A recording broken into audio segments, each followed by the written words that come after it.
In the history of mankind and civilizations, Sumerians, Egyptians, Greeks, Incas, and others have left an indelible mark. But none of these civilizations has managed to match the impact of that city founded by two mythical brothers, raised by a she-wolf. We're talking about Rome, the eternal city, the city of the seven hills. Roman laws, conquests, and politics shaped the identity and foundations of Rome. In the Western world, among all the great conquerors, not just of Rome but of world history, none would rise like the man who brought Rome under his control. Brilliant and charismatic, a man who would revolutionize the art of war and politics. His personal name became nothing less than the highest title in history, held by empires such as the Roman, German, Russian, Spanish, Ottoman, and Byzantine. Although our protagonist never actually wore a crown. We're talking about none other than Gaius Julius Caesar, and today we're going to learn about his fascinating story. This is Reinaldo Carrillo Vilches speaking, and for those who have asked how to support La Nueva Enciclopedia, I have news for you.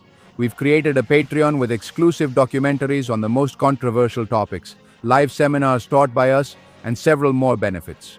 Your support is essential to keep this project alive. You can find the link below. And in case you don't have an international card for Patreon, we have several payment options for you, and you will also be included In the community. We'll be waiting for you there, and without further ado, let's start today's video.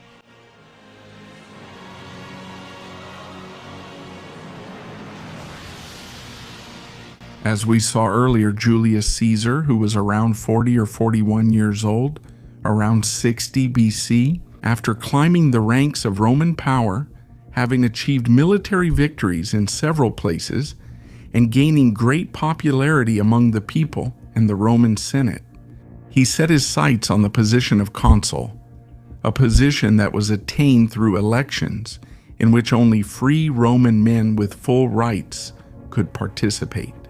In Caesar's time, the winning candidate of the consular elections held the position of senior consul, the office that held the greatest political and executive power, something similar to the president of a modern republic, while the losing candidate assumed the position of junior consul, which would be something equivalent to the vice president, who governed jointly with the senior consul. Although in theory both had similar power, in practice, as we will see, one ended up having primacy over the other. To achieve his goal of becoming consul of Rome, Julius Caesar seeks the support of two important figures. On one hand, Pompeo Magno, a great military leader with a long career in the Roman army, and Marco Licinio Crasso, the richest man in Rome, and a former member of the Optimate faction of the Senate. That is, the aristocratic and conservative faction, which opposed the more democratic and popular faction, of which Caesar was the leader.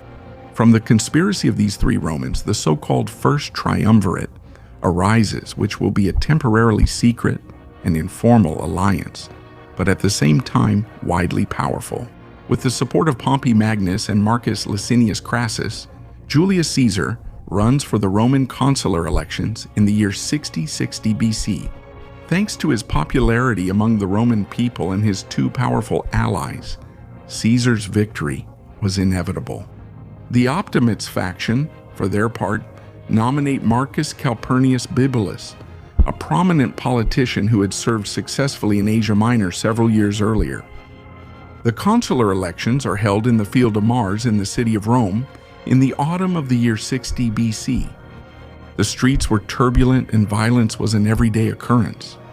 However, Caesar manages to emerge victorious and reaches the limit, the longed-for position of senior consul of Rome.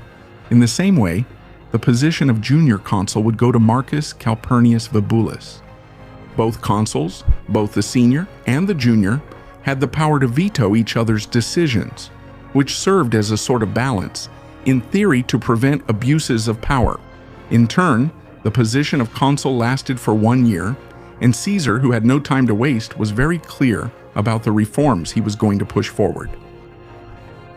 In this sense, Caesar, as senior consul, officially began his consulship on January 1st, 59 BC, and immediately he set about carrying out several reforms to the old Roman laws in order to address the problems of the Republic, with the aim of making it more transparent and seeking to curb the abuses of the most powerful against the Roman people.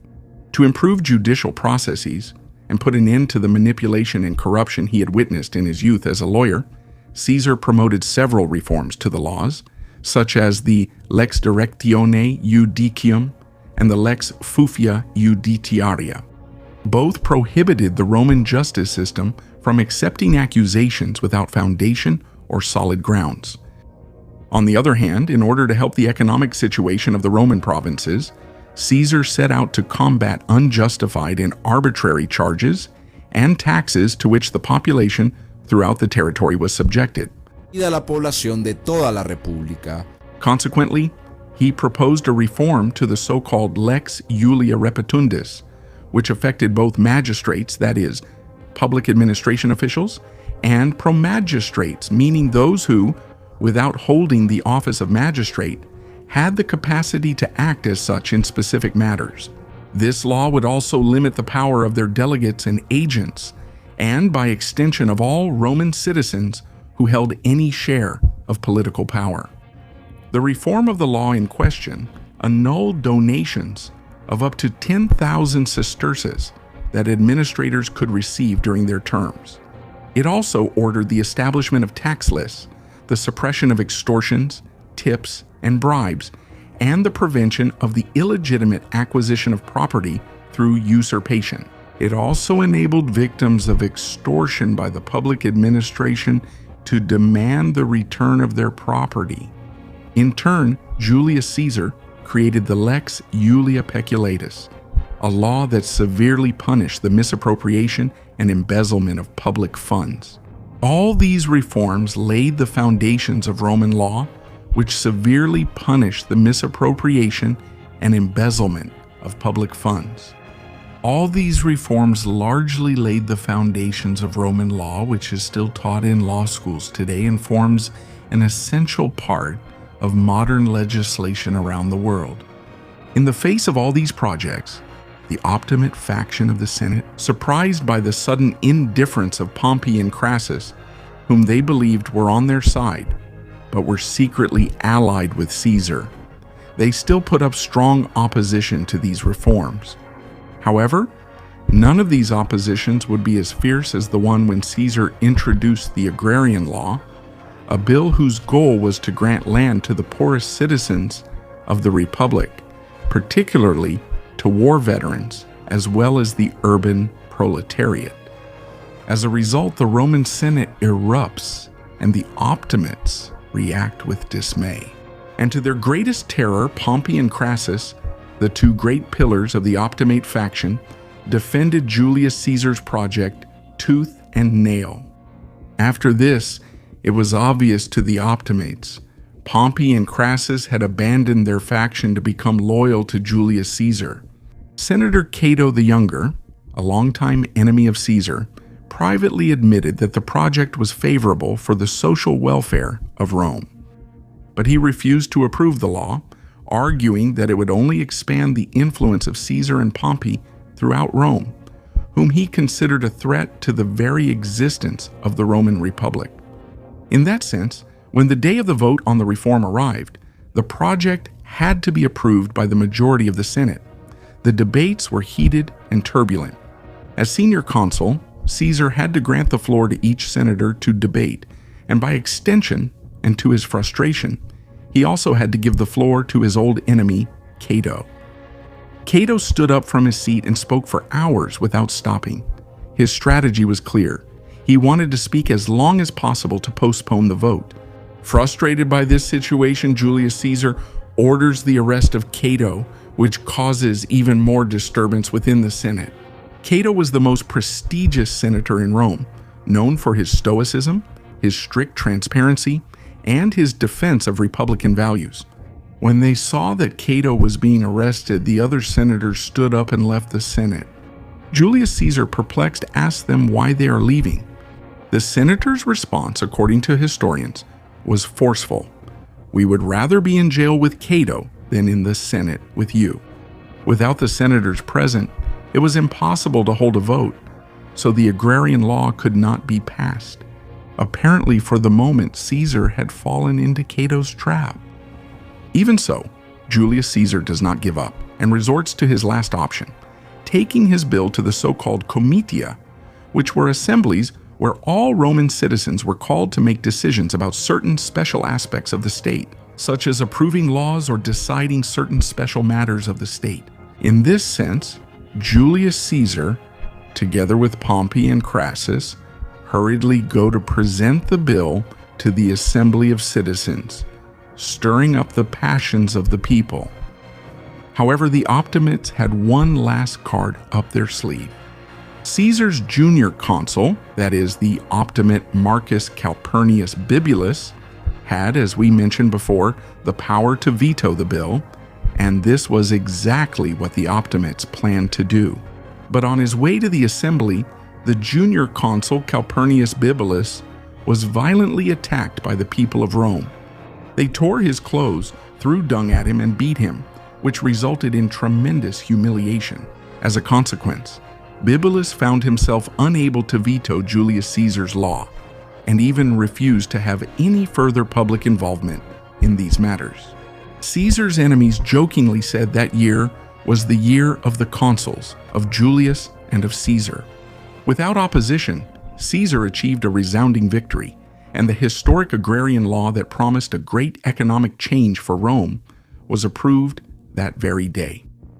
Pompey, as a military man in the service of Rome, had achieved what he had long desired. His troops finally received large tracts of land.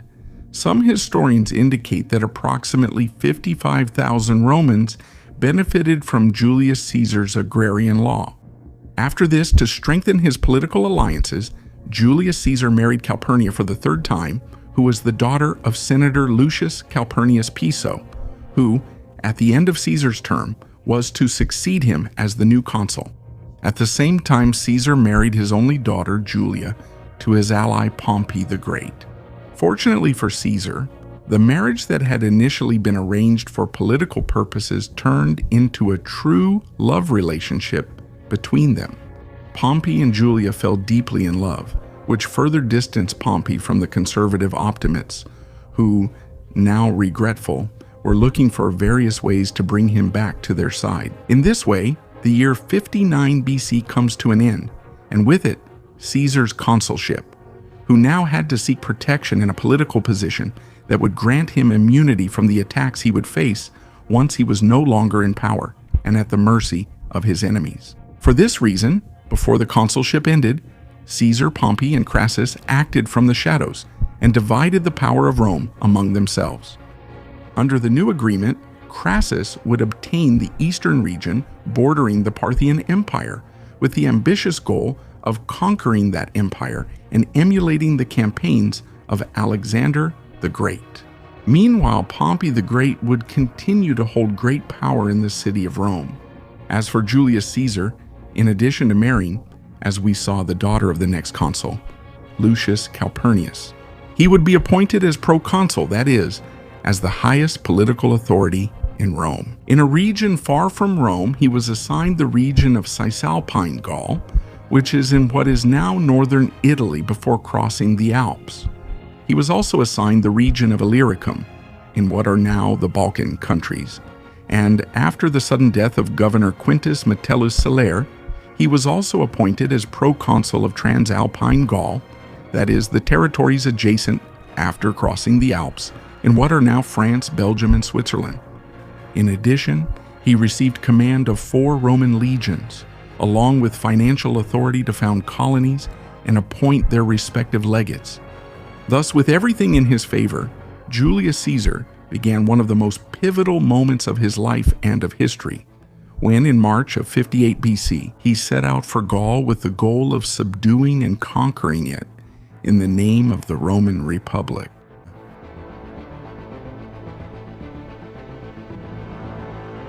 But before continuing with the life of our protagonist, it is necessary to clarify some things about that territory, which even in Caesar's time was the source of countless myths, legends, and remained a great mystery to mighty Rome. Gaul, as the whole region was known, both Cisalpine and Transalpine, was a vast territory that covered what today corresponds to countries like France, Belgium, and parts of Germany and Switzerland.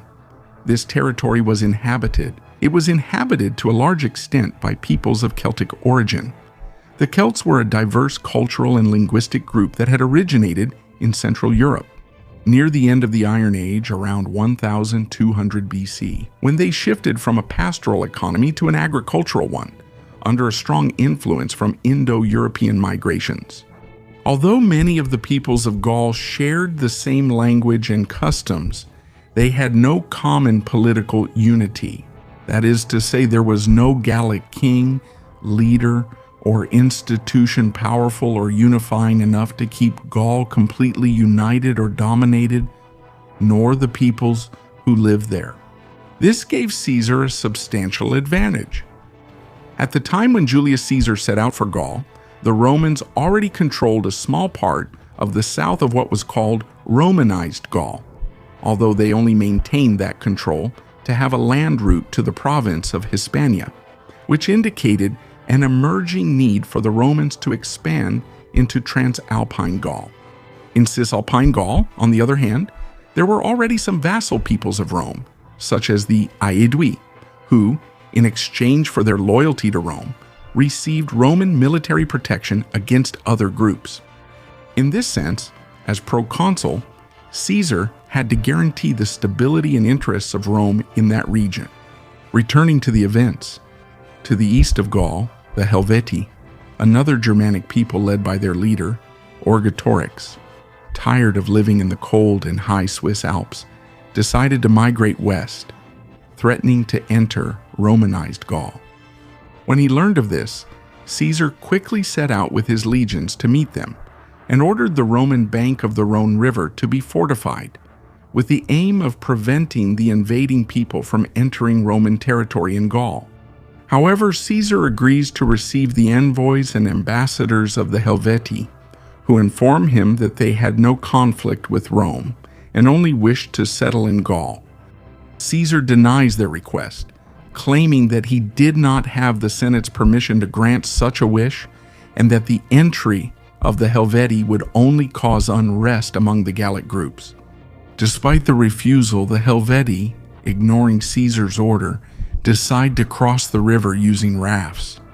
Caesar quickly goes out to stop them, and the Helvetii, facing the organized resistance of the Romans, are forced to retreat. But after this, the Helvetii send an ambassador to the neighboring people, the Sequani, asking for permission to cross their territory, a permission that is granted. Caesar soon realizes that a strong anti-Roman coalition was forming among the Gallic tribes. Once inside the territory of the Sequani, the Helvetii head towards the territory of the Aedui, who, as we mentioned before, were allies under Rome's protection. The reason for this was that King Dumnorix, the leader of the Aedui, had secretly summoned the Helvetii and had asked the Sequani to allow them passage, thus disobeying Rome's orders. Soon after, Caesar learns of this plot, but instead of punishing him immediately, he decides to remain silent strategically. On the other hand, just as Caesar's political instincts had anticipated, the presence of this people in Gaul causes conflicts among the other Gallic tribes. It wasn't long before violent disputes arose between the Aedui and the Helvetii, whom the Aedui had decided to host in their territory. This led Doviciacus, the brother of the Aeduan king Dumnorix, to voluntarily go to the Roman Senate to denounce this and request a Roman military intervention to protect the Aedui and expel the Helvetii. As a result, the senators of Rome issued a resolution in the year 58 BC urging the proconsul Julius Caesar to defend the Aedui and all the peoples allied with Rome in that region. In this way, the political genius of Julius Caesar, without lifting a finger, got what he needed: a legitimate authorization from the Roman Senate to begin the conquest of Gaul and start what history would call the Gallic Wars.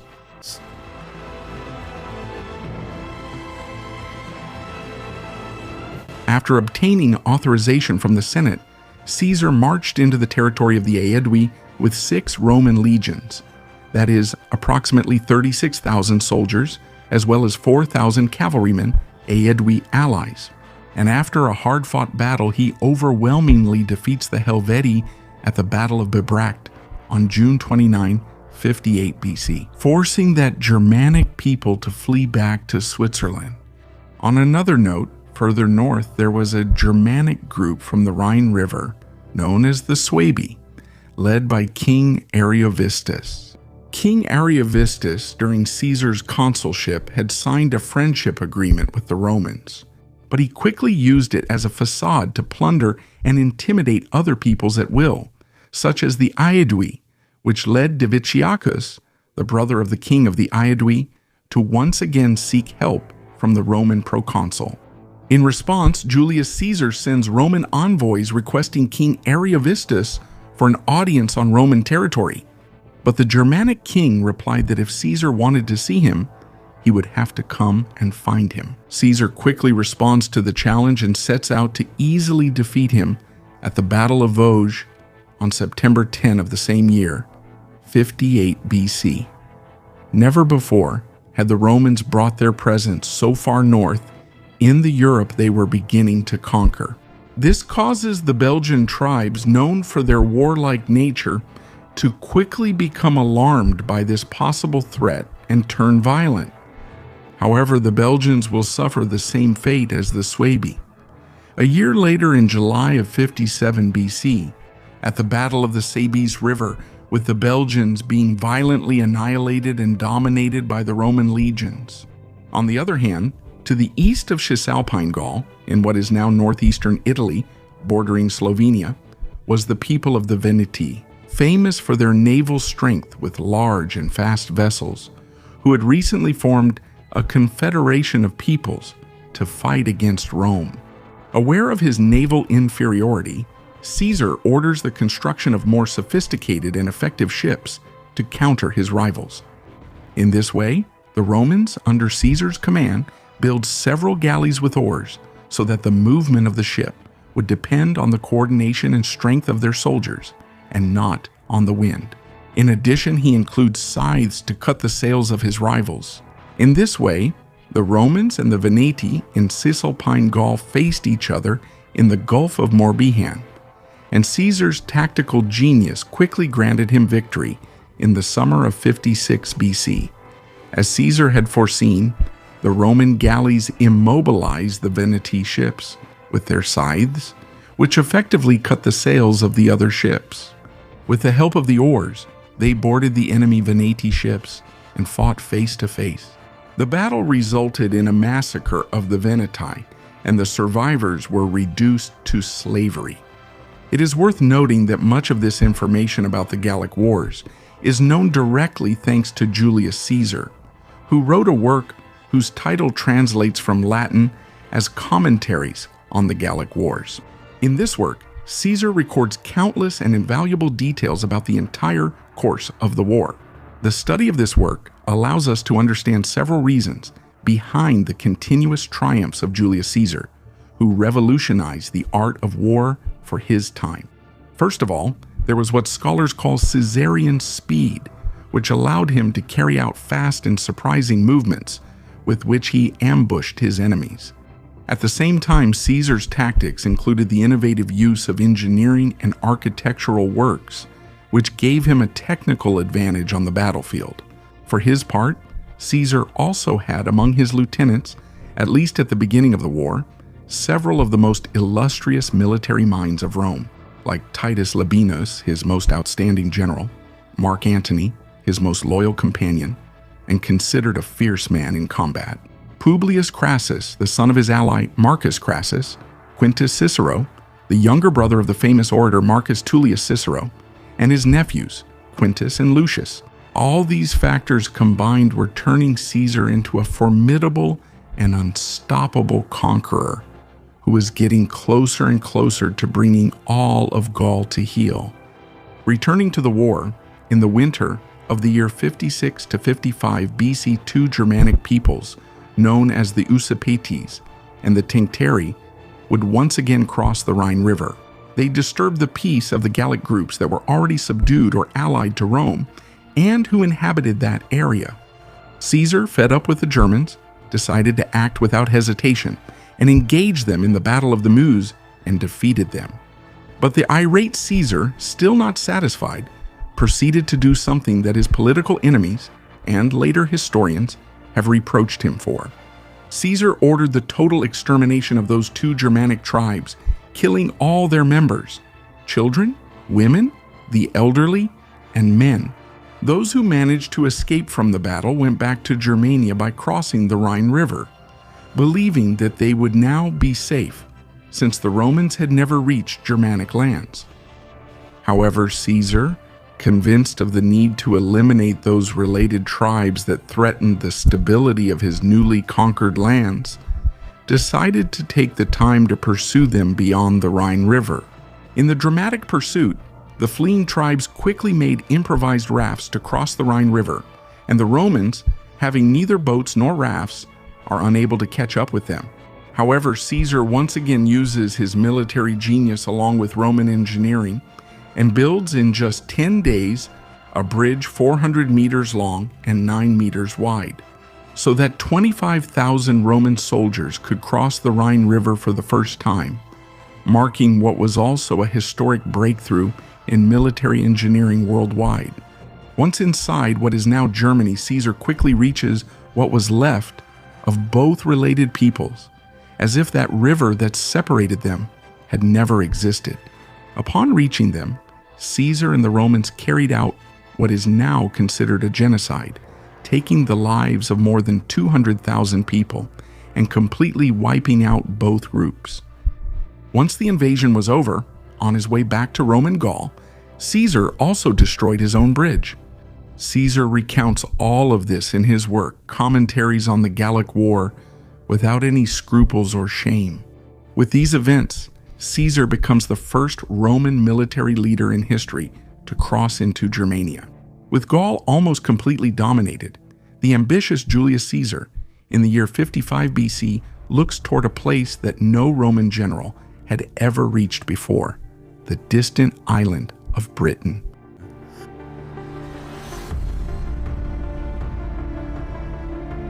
The island of Britain was home to several agricultural and livestock-raising peoples, such as the Catuvelauni, the Trinovantes, the Cantiaci, and many other peoples who had a very low level of technological development. It was one of the most remote places in the world, and many even believed it was where the world ended. In this way, Caesar wanted to show all of Rome that under his command, Rome would reach the ends of the world and the most remote places on the map, equating himself with the only general in history who brought Mediterranean civilization to the ends of the earth, the Macedonian Alexander the Great.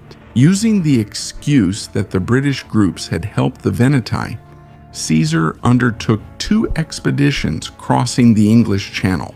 The first was with 80 ships and 5,000 soldiers, but when they landed at night, the Roman troops were severely affected by a storm that wiped out many of them at the end of August in the year 55 BC. However, Caesar, the following year, that is in 54 BC, again launched a second, much better prepared expedition, this time with 800 ships, 25,000 soldiers, and 2,000 cavalrymen. The expedition was a success. Caesar and his troops entered the lands that are now Canterbury, subduing several British tribes.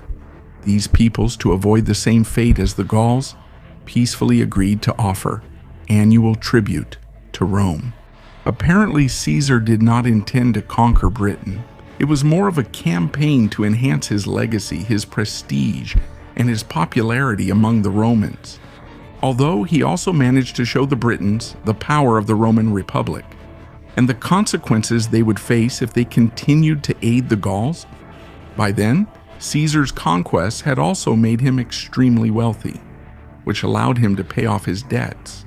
Also showing mastery in the art of propaganda, During this time, Caesar sent thousands of slaves, livestock, and minerals from his own wealth to Rome to cement the image of the triumphant general who did not forget the capital.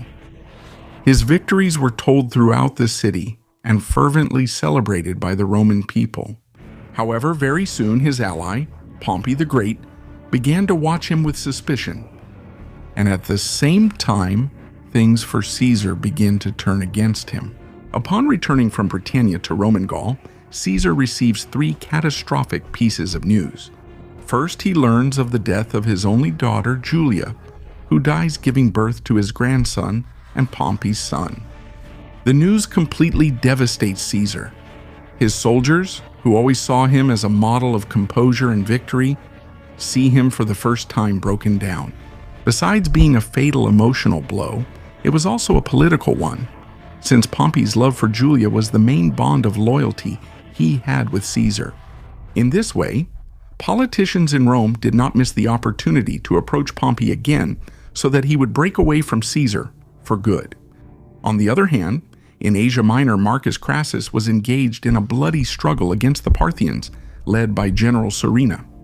The heavy Roman infantry faced the very agile Parthian cavalry at Carrhae, in the southeast of present-day Turkey. The Parthian cavalry launched their deadly arrows without engaging in direct combat, which was devastating for Crassus, Caesar's other great ally.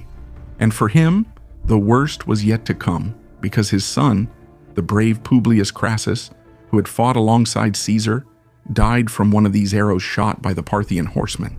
Upon receiving the news, Crassus loses control of himself and resigns himself to losing the battle.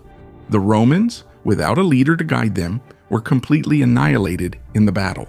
This was, according to some scholars, one of the most humiliating defeats in the history of Rome. Out of 50,000 Roman soldiers, half were annihilated and a quarter were taken prisoner. Among them, Crassus himself, badly wounded in the battle and emotionally devastated by the death of his son. But his misfortune did not end there, as the Parthians humiliated him, forcing him to kneel, making him open his mouth and mockingly saying, "Look, what is all that gold good for?" Then they poured molten gold into Crassus's mouth. In this tragic way, Marcus Licinius Crassus, the richest man in Rome and one of Caesar's greatest allies, died. For Julius Caesar, the news of Crassus's death was crucial, because with Crassus dead, the Triumvirate that had put him in power a few years ago, and that was the foundation of his political support. Back in Rome, it had come to an end, since relations with Pompey were becoming even more distant and tense.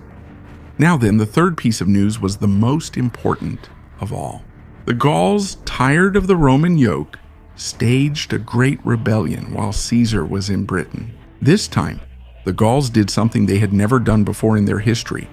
They unified politically as a single nation, and between the winter of 53 BC and the beginning of 52 BC, the Gauls chose the king of the Arverni people, named Vercingetorix, about 28 years old, as the absolute leader of the Gaulish rebellion. In the past, Vercingetorix had fought under the command of Julius Caesar himself, so he knew Roman tactics firsthand. During his military actions and attacks, Vercingetorix proved to be a bold leader, but above all, effective and charismatic. In this way, he easily convinced the vast majority of the Gallic tribes to join his cause, even managing to persuade the Aedui, who were the most loyal to Caesar. Thus, with Vercingetorix as the leader of the Gauls, they began the rebellion. At the beginning of 52 BC, the Roman soldiers who were living with their Gallic allies were killed and brutally torn apart. Thus, for the first time, the Gauls became a real threat to Julius Caesar.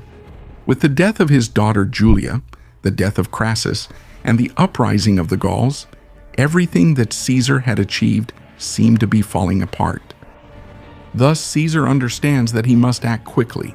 Meanwhile, Vercingetorix encouraged the Gauls with the following words, quote, "Gaul united, forming a single nation, inspired by a single spirit, can defeat the universe," end quote. For his part, Caesar quickly raises a huge army and heads to Gergovia, in the center of present-day France. Between April and May of 52 BC, the fighting was fierce. In an instant, the Romans, ignoring Caesar's orders, tried to capture Vercingetorix by assaulting the city walls. But this was a trap. The Gallic leader had escaped from that place, and with his troops waiting for them, annihilated every Roman who climbed the wall. Surprisingly, Vercingetorix sets out on his own to capture Caesar, but Caesar manages to retreat.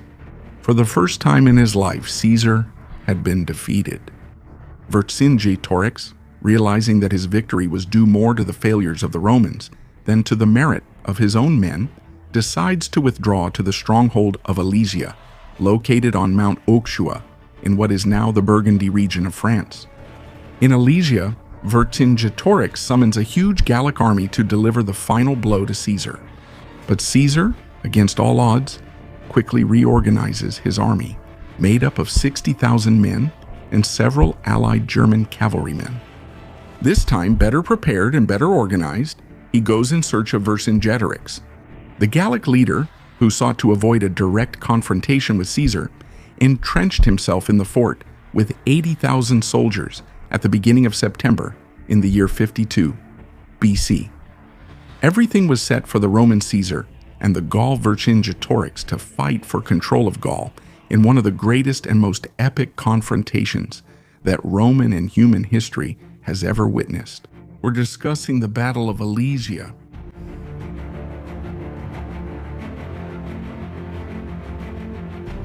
But before talking about this battle, let's talk about what Alesia was. Alesia was a large and well-equipped city, the capital of the Gallic people known as the Mandubi, strategically located on top of a hill and surrounded by a stone wall, which gave it the status of a military stronghold. Given the geography of the place, Caesar understands that he cannot attack that stronghold without being defeated, so he decides instead to lay siege to it. Caesar's strategy was simple: to starve the Gauls. In this sense, Caesar orders the construction of a wall that would surround the already walled city of Alesia. This wall would be 15 kilometers long and 4 meters high, with watchtowers every 75 meters. In addition, the surroundings of the wall are fortified by digging 2 trenches, 4 meters deep, with the inner trench being filled with water brought from a nearby river. And later, trenches 6 meters wide and 6 meters deep are dug, with sharpened wooden logs placed inside them. And to top it off, holes with sharp stakes are also dug, and at 30 meters wooden poles and iron tips shaped like hooks are placed. Caesar would accomplish this marvel of Roman military engineering in record time of approximately 3 weeks. During the construction of the wall, Vercingetorix sent soldiers to sabotage the constructions, but they were quickly annihilated by the Roman cavalry. After this, the Gallic leader decides to change tactics and sends emissaries throughout Gaul to request reinforcements. Weeks later, Caesar receives news that between 80,000 and 120,000 Gallic soldiers were heading to break the Roman siege, which, if it happened, would mean total annihilation for the Romans. However, using his military genius, Caesar orders the construction of a second wall, 30 kilometers long, with the same traps as the one built around the Gallic stronghold. Now, to keep out the reinforcements called by Vercingetorix and ensure the protection of the Romans. After this, the weeks go by and the Gauls begin to suffer from hunger. Hunger, a problem that also affects the Romans, although to a lesser extent. Vercingetorix, as part of an ideological strategy, decides to send the women and children out of Alesia and leave them at the mercy of Caesar. If the Roman accepted them, he would have to feed them and his supplies would decrease. However, Caesar, cold when making decisions, refuses to receive them. The women with their babies, desperate, try to return to the gates of Alesia, begging to be allowed back into the city. However, Vercingetorix denied them entry. Thus, trapped between both sides, the Gallic women with their children slowly die of hunger. Vercingetorix opens the gates for them again, but by that time, there were only a few women and children left alive. After this episode, shortly thereafter, the numerous Gallic soldiers who had been called as reinforcements, led by the chieftain Comio, finally arrive at Alesia and try on 2 occasions to break into Caesar's fortifications, but they fail completely. After this, the Gauls manage to identify a gap that would allow them access from the river to the site where the Romans were garrisoned. So they send most of their troops through that place. There, the fighting was fierce and brutal. From inside, confined in the stronghold of the Gauls, Vercingetorix tried to interfere in the battle. But the Roman anti-personnel traps and the resistance put up by their legions prevented him from advancing. Outside the wall, the Gallic leader Comio, known for his violence, in turn tries to break through the Roman defenses with his troops. So Caesar decides to send to meet him his right-hand man, someone also known for his ferocity and for having the same penchant for violence, the military leader and future Roman consul Marcus Antonius. The fight between Comio's troops and Marcus Antonius becomes bloody and fierce once again. It continues. Meanwhile, Caesar, from the highest control tower, directs the battle like a conductor leading his orchestra, observing the development of the combat, giving instructions to his generals, and studying his rivals' weak points. Outside the Roman fortification, the exhausted Romans begin to give way, and the Gauls manage to break through the wall, destabilizing the Romans' position. However, at that precise moment, several Roman reinforcements arrive that no one had requested. Led by a general with a distinctive red cape, gold bracelets that shone in the sunlight, and a magnificent gleaming Roman armor.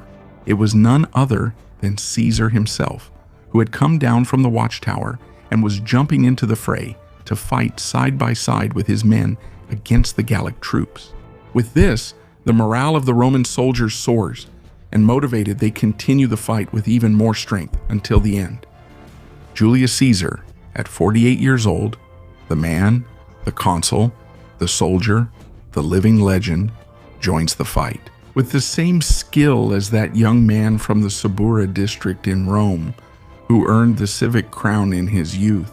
Caesar knew well that this battle was a matter of victory or death, and that if he emerged victorious, his name would be engraved in the eternal and golden pages of Roman and human history. Like a storm breaking over the vast plains, Caesar and his soldiers push through the fierce Gauls and defeat their first 2 attacks. Finally, the Romans managed to repel the Gallic attack for the 3rd and last time. The surviving Gauls from the devastation decide to escape, and seeing the Gauls return to the mysterious forests from which they had come and attacked the Romans, Caesar and his men declare Rome's victory over those Gauls. The next day, Vercingetorix, a man who also fought bravely, realized that all was lost. In the midst of a dramatic scene narrated by the historian Plutarch, he heads to the Roman camp dressed in his finest clothes and warrior ornaments. He throws his weapons to the ground, kisses the golden Roman standard, and bows before Caesar in surrender. Thus, on October 2nd, 52, BC, Caesar becomes the absolute lord of all Gaul and the greatest conqueror in the history of Rome, finishing writing one of the most outstanding episodes of his life as a man of genius. The consequences of the Gallic Wars for the Gauls were brutal, as it is estimated that 25% of the Gallic population disappeared. About 1 million Gauls died and tens of thousands were enslaved. As for Vercingetorix, he was taken prisoner by Caesar, who would display him during the triumph celebrated upon his entry into Rome in August of the year 46 BC. After that, Vercingetorix ended up being executed. For its part, Rome gained definitive control over Gaul, but after winning at Alesia, Caesar marched to meet other peoples, such as the Aedui and Arverni, to ensure their complete submission. Over time, Caesar managed to suppress the last Gallic revolts and organize the administration of a new large province that would be known as Gallia Comata, which would be incorporated into Rome in the year 50 BC. However, going back to the days following the victory at Alesia, while in Gaul the Romans were celebrating Caesar's triumph. In Rome, a manipulated Pompey the Great, former ally of Caesar, together with the Senate, dominated by the conservative Optimates. Fearing Julius Caesar for the great power he was accumulating, they issued a clear order that put him against the wall. The order in question stated that Caesar, as proconsul of Gaul, had to relinquish power and come to Rome to be judged. It was a major plot that thus began, in the years to come, several of the most complex and controversial episodes in the history of Rome, with Julius Caesar as the main protagonist. We are talking about the so-called Roman Civil War and later the so-called dictatorship led by Julius Caesar. But we will talk about these episodes in our third and final video about the life of Julius Caesar. Thank you all very much for watching this video. I remind you that you give us great support by leaving your comments, liking the video, subscribing to the channel, sharing the video with all your friends, and clicking the bell to activate notifications. This was Reinaldo José Carrillo Vilches speaking. This is the new encyclopedia. As always, we thank you for all your support and many blessings to everyone.